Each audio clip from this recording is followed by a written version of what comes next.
What's up guys? Today I have a video going over my VSR One build here. So this is the full build, and in this video I'm going to go over specifically the back end of the buffer tube, which leads to the stock. And this is as you can see here, this is the new, not really new, but I mean it's still fairly new, the Midwest Industries Alpha Series stock, the folder version. So it's got the foldable concept to it, so you push it down and then it folds in nice and compact. You know how on originally the chassis for the VSR One, there's a little knob here and it latches on, so when that stock does fold, it latches there in that connection. With the Midwest Industries folding stock, you don't have to. It just, the retention there, it just stays tight to the rifle, or tight to the chassis, and then there's no wiggle or movement or anything. And then you can just flip it right back just like that, and then you're pretty much good to go. And it sits right on the rifle perfectly fine. It's fully adjustable. I'm not doing a review on the stock, but I'll tell you a little bit about it. So you can adjust the cheek riser. There's like 4 different sections of adjustment, and then it's also an adjustable stock, so you can adjust it all the way forward. You can adjust this all the way back, and then I kind of like to keep it right in the middle because that's kind of where I have the best line of sight down the optic. So that's where I kind of have it set on my gun. And then this is a rubberized butt pad, which is just phenomenal, just awesome part. Just in general, it's just a phenomenal part, and I couldn't highly recommend it enough. It is pricey for an airsoft stock, but I think it's worth it, so that's why I went with it. So it has everything I needed with it, and it was adaptable with the attachment that I have here, which is what I'm going to go into more in depth on how to install this onto the VSR One, so you can customize your stock, so you don't have to stick with the one over here. I think I still have it over here. So you don't have to stick with this one, and you can kind of customize it to what you want. So I had some issues with the Laylax adapter for the picatinny buffer tube pick rail that attaches to the end of the VSR One stock right here. There's actually like one video probably because of this reason on YouTube, just going over this after 2 years of it being out, probably even longer, about 2 years.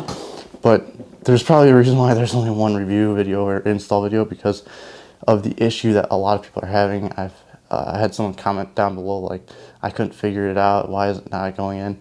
Now I know why, and I have a solution. So Laylax kind of messed up the diameter on some of their batches that they've made with the adapter.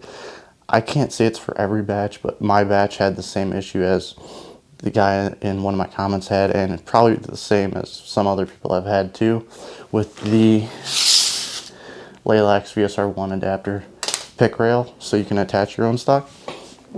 So just to keep it brief, this little ring that goes inside of the VSR One chassis itself, the internal ring, so this is the ring you wouldn't see if this were attached to the actual chassis. So this ring is oversized. The one that comes with Laylax, the adapter, it's oversized, so you're gonna have to Dremel all the way around it to make it smaller in diameter, so it can clamp down, so like the actual chassis can clamp together, and then it can actually, have that fitment perfectly, because you do have to take apart your chassis completely. It's a 2-piece system, it's a 2-piece chassis.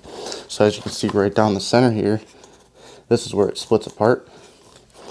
So when you're going to clamp it down, this ring being oversized here doesn't allow you to clamp it together completely, so you have a little bit of a gap there in the middle. So what you got to do, just Dremel around here, kind of minimize, make it a little bit smaller, just knock it down a millimeter in size, maybe a little bit more than that, and just Dremel around it, make it a smaller outer ring. But also make sure when you're doing it to keep the indents. So this is rounded on the sides here, and then at the front and the back, so right at the top of the stock and the back of the stock, it's completely flat here and flat here. You want to make sure when you Dremel, make sure that's a straight cut, and then a rounded Dremel and a rounded Dremel there, so it stays rounded on the sides and flat on the top. So north to south, flat, east to west, you want it rounded. Just make sure you Dremel the heck out of it, because it will not fully clamp down if you do not Dremel this adapter that it comes with for Laylax. So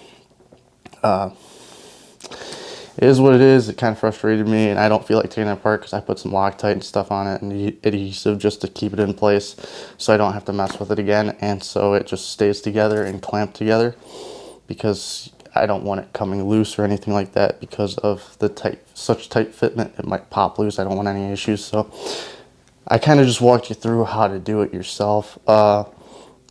To install it, there's a video out there to do that, but when you go to install it, use the pointers that I just, kind of explained in this video to actually have it installed and actually work, because otherwise, if you don't do that, it seems like a lot of these batches on the Laylax adapters are having a lot of issues.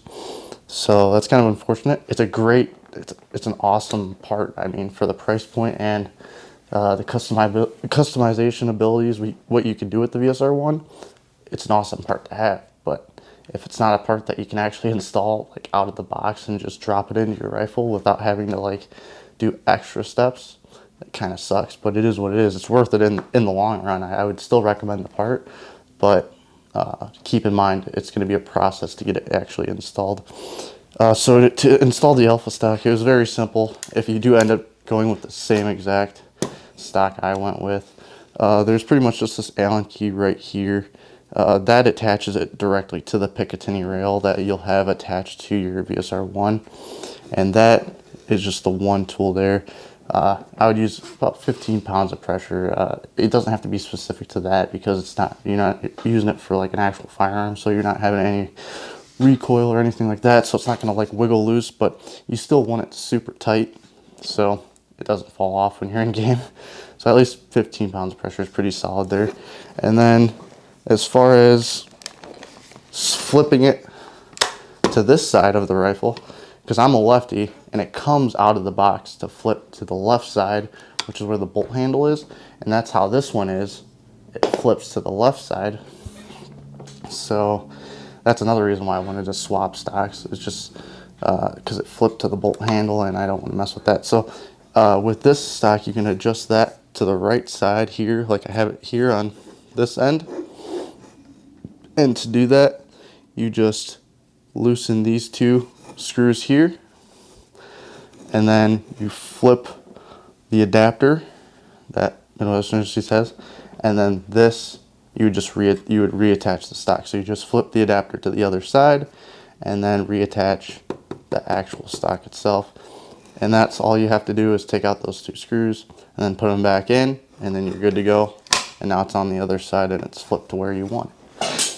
So that's pretty much it for this video. Hopefully that was helpful.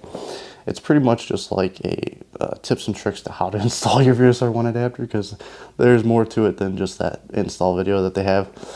You're gonna have to Dremel this inside ring. There's two rings. The outer ring that you can see kind of split right here, that's the one, and then you have this inside one that is a little bit wide in diameter, so it's going to give you some issues, but don't think it's not going to install at that point when you have the issue pop up. Watch this video and just take my advice on the Dremel and use your Dremel and go off with it and try and get that down to size so it can actually clamp down. But yeah, that's pretty much it. The next video I'll go over is a performance video of this gun, so I'll go over range, accuracy, chrono, consistency, kind of the in-depth of this entire build, going just all into all the details on like the performance you can get out of this. Keep in mind it is a 200mm length inner barrel, so you're not going to get the same performance like you would with like a 303 inner barrel or a 430mm inner length inner barrel. Just because you're not gonna have the capabilities of the range of any of those types of sniper rifle builds, but I noticed even with the shorter inner barrel, being able to have a rifle that has this high FPS output, FPS dual output, you can still outrange rifleman class rifles and DMR class rifles and still have good accuracy. As long as you tune your rifle right, you have a little Tritos TDC, and you have a good solid bucking and hop up, and you know, everything else that goes along with this build that you've already seen installed. It's giving me the ability to have that at least enough range to where I can still be useful on the field as a sniper class on the field. So like you can still get that extra distance that you need, but I'll tell you right off the bat, it's not going to have the same range or accuracy at range as you would with like my previous, well, my current VSR 1 or VSR 10 build. You're not going to get that kind of performance, but it's still great performance. But I'm going for, with this build, small, compact modularity with this build, so like it can really get down into like a bag if you really wanted to. You take off the suppressor, you fold the stock down, and you can really get it compact and small, and just super easy to carry as like a second, like a backup on the field. If you're going to a huge Muslim event, you could literally throw this into a bag, just break it down from the suppressor, fold the stock in, take off the optic, and it's tiny and it fits there. And then you have 2 bolt action rifles on the field. If you're going on like a 24-hour Muslim, the VSR One is the one to go with, and you still have its VSR spec for the most part, so that's pretty cool. Like I said, it's not completely VSR spec. You got the outer barrel that's kind of, it is proprietary. it's definitely a proprietary barrel, but I do now have outer barrels available for the VSR One. So if you're wanting something a little bit different than just your stock outer barrel like I have here, you can get a custom VSR One outer barrel, which looks much better than the one I have, but I'm completely fine with this one. But some people like that extra customization to make it a little bit cooler and just have that aesthetic to it. So that's pretty much all I have. There's a bunch of VSR One parts on the shop now that you can't really find anywhere else. So it's all on the shop. You can get a VSR One inner barrel, you can get some outer barrels. There's an actual trigger unit that fits perfectly with the VSR One. We've got the Springer Custom S triggers restocked on the shop, as well as many other VSR 10 parts. And then, yeah, there's VSR One barrel spacers too, of different brands that you can just kind of decide what you want to go with based on price point and what you think will work better.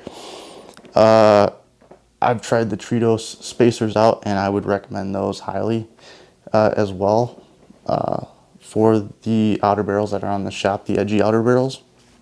But if you just want to go with edgy's outer barrel or outer barrel spacer, go for it. I mean, it is a little bit more pricey on the shop, but I mean, it's the one that's made for the outer barrel. But Tritos' spacers work just fine if you don't want to actually get edgy's barrel spacer, because you can use that in the stock outer barrel too. You can use edgy's spacers and Tritos' spacers in a stock VSR One outer barrel. So there's not going to be any differentiation in any of that.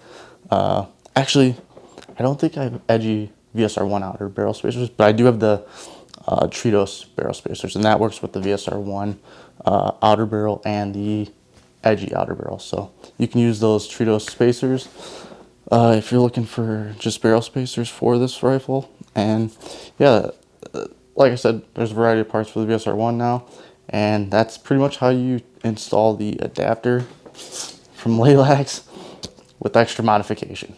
So hopefully that was helpful. Hopefully those pointers will help you when you go to install your VSR One adapter, so you can, you know, customize your stock to however you want to customize it to, with whatever you plan on doing with it. So that's part 3 to this build series. There will be part 4, like I said, the performance video, and that will be coming soon. So take care and have a great day.